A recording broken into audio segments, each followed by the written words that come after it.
Good evening everybody, my name is Crystal and welcome to my YouTube channel.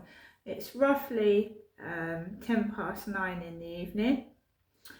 As my last video said, I had a bit of trouble on the field this evening and I think it caused me a bit of stress. There was also a weed smoker sat down on the bench when I came home. He was eating a bag of kettle chips. Basically, when I got back into my flat, I'm just recovering from a very nasty headache. I call it a weed smoke headache because what happens when I inhale weed is I get a headache and my eye is really sore. My right eye, it is stinging, and my finger came up in a red rash. I came into my flat after coming home from the field and my finger came up in a red rash and my eye is stinging. And I inhaled weed on the field. Right? I have just now been able to see through my right eye properly to do this video. It's stinging, absolutely stinging my right eye. So it's not because my eye is fucked, it's because my eye is stinging due to probably an allergy to weed. The rash on my finger's gone down and I'm just being able to see out of my right eye properly. It doesn't require medical attention. Because it's probably just an allergy to weed, which I've lived in this place for 5 years and I've had migraines on and off for 5 of those years. So I know how to deal with it. I've washed my eye with cold water and it'll go down. The rash has gone from my finger, so I'm allergic to something, obviously, because that was red, all raised red. I drank a load of water because I thought maybe I was dehydrated to start with. Drank a load of water. I didn't feel right before I went out, I must admit, because this weather is like all stuffy and I find it difficult to breathe in this weather. So let's go back to what happened when I went outside.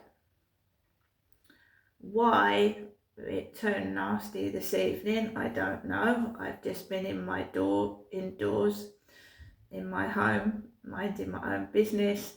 I was putting up with a load of noise. I was not reacting to it. I was not getting cross. I listened to music. I sang Living on a Prayer by Bon Jovi in my flat to try and drown the noise out. I refused to get cross. I refused to get angry and upset. So what I do is I love music, so I listen to music and I just danced about and had some fun. If that's boring, I do apologise, but I am in my own flat and I wasn't aware that anybody was watching what I was doing in my own flat. And if that is boring, then that's none of their damn business anyway. So I got Max, went down the stairs and I was feeling out of breath. So I think I'm allergic to something, and they were smoking weed next door yesterday. And it was everywhere, it stank really strong.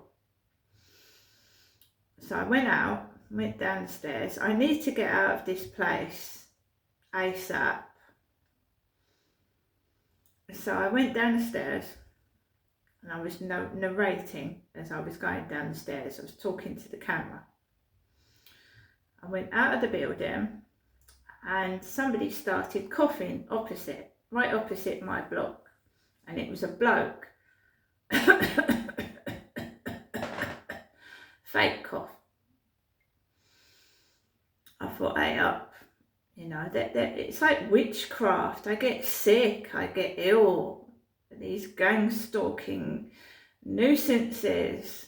I want to enjoy my life. I want to go outside. I want to do things. They're weird. Their behaviour is odd. So this guy coughed in the opposite block of flats. I don't know which flat it was. I didn't look up.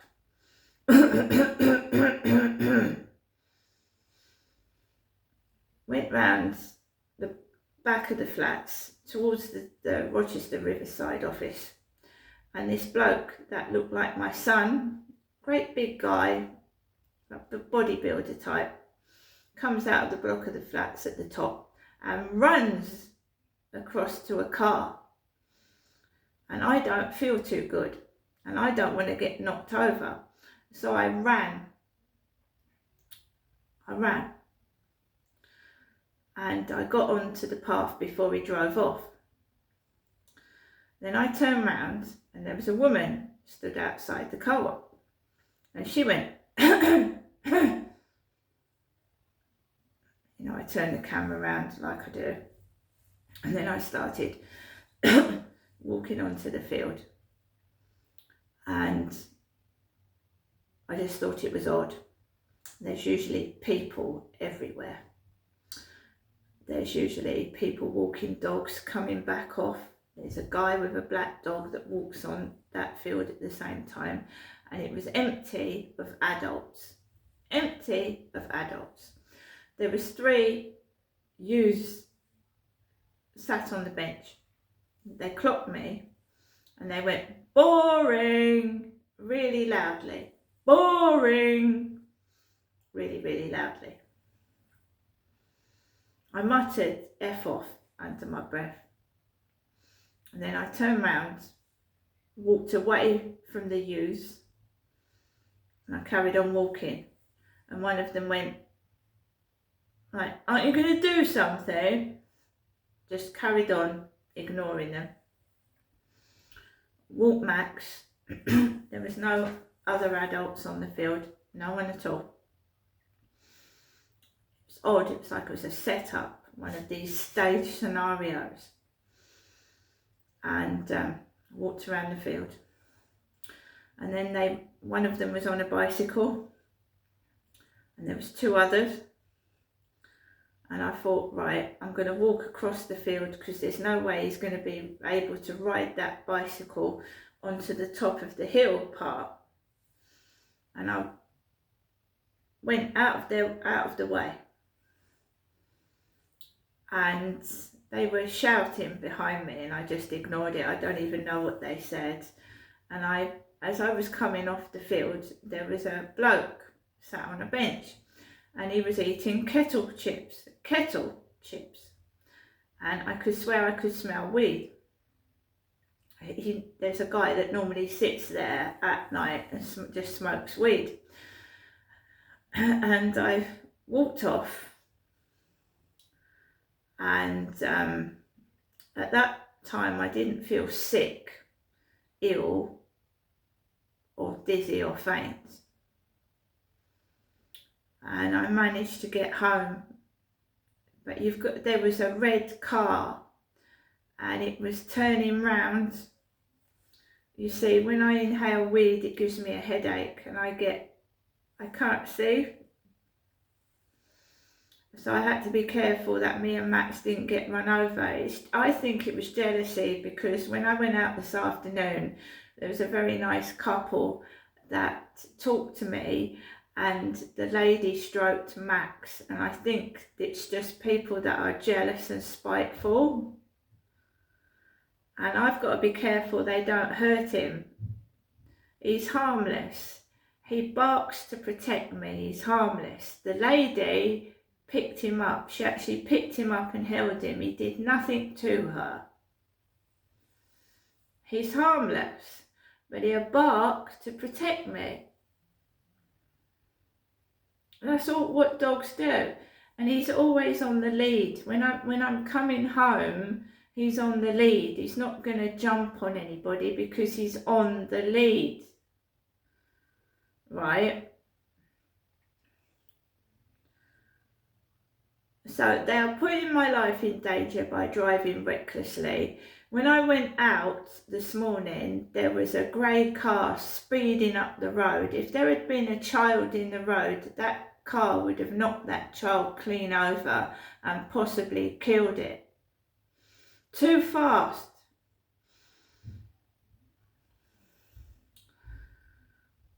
They're putting my life in danger.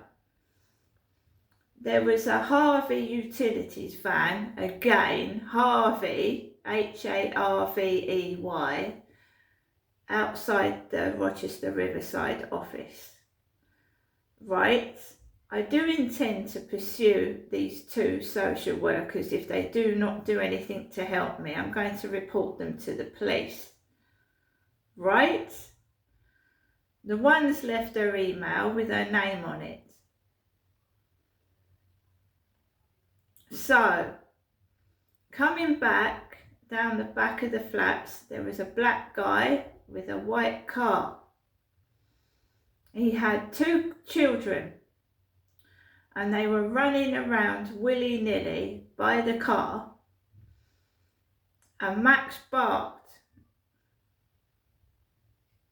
because they were frightening him. They were running about all over the place near cars, and the black guy went, "Be careful," to one of the kids.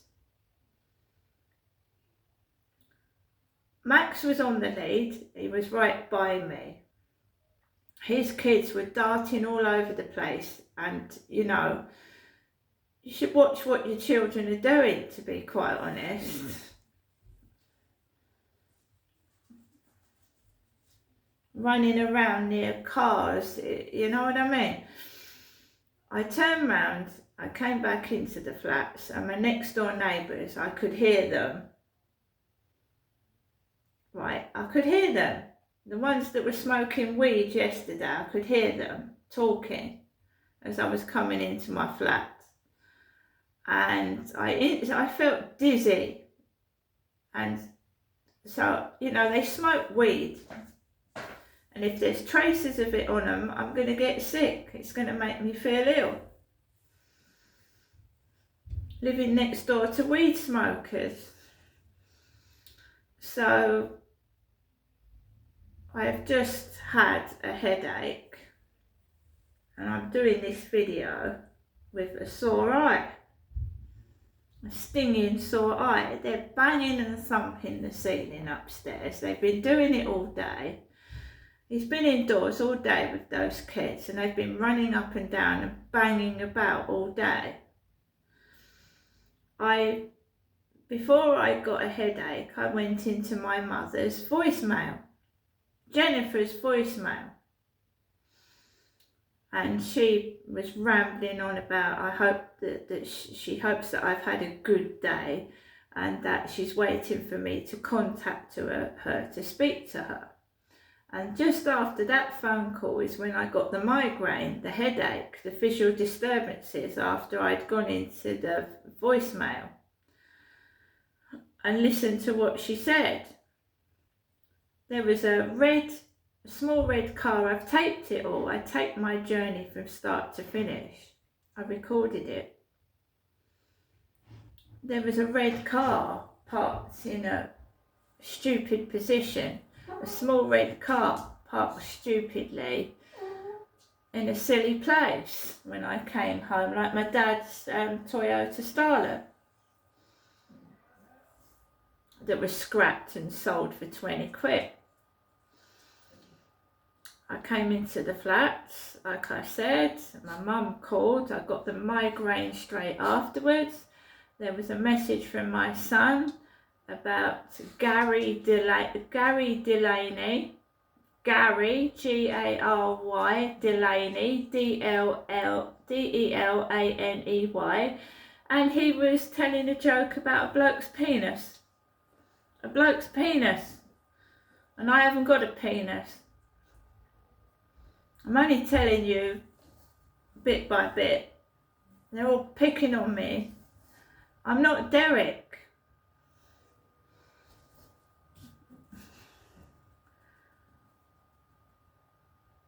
maybe the joke was sent out to a load of people, I understand that, but Gary Delaney, Gary Dell, see what I'm saying, what I'm trying to say? They're covering up shit. I think it's fraud and money laundering. They've sent bogus people into my flat and I should be contacting the police. If I don't hear back from these two ladies by the end of next week, I'm calling the police because I'm going to assume they're bogus, right? If I get any more trouble from yous, kids, whatever, while I'm walking my dog and I don't feel safe, I'm going to call the police. That's what I'm going to do. I'm not going to get into arguments with kids. I'm going to call the police. Why kids are following me about on a field, I haven't got a clue. I don't even think their parents know what they're doing. Right? I'm just going to call the police. Don't try and tar me with the same brush as my father, because you're going to come unstuck, you idiots. Right? If I smell drugs in the building, I will call the police and notify the housing. Simple. There are children in this building, there's pets, and there are people that have disabilities and aren't well. Stop being so fucking selfish, right? And you know, you don't need to leave the door open while you're smoking drugs. Shut it. If you want to fucking inhale drugs, you inhale drugs. I've got no problem with that, but I don't want it. I don't want to sniff it every day of my life and feel like I'm fucking Alice in Wonderland. Do you know what I mean? So I'll be contacting the police next week, and they can investigate these two fraudsters or whoever they were that were nosing around my flat, and they can deal with this drug use as well. And whoever's trying to bash the wall in downstairs is making this building look tacky and nasty. And it's certainly not me doing it, right? I've had enough. You know, you want to smoke drugs inside your flat, fair enough. There's no need to smoke it downstairs or next to my front door, thank you. See you later.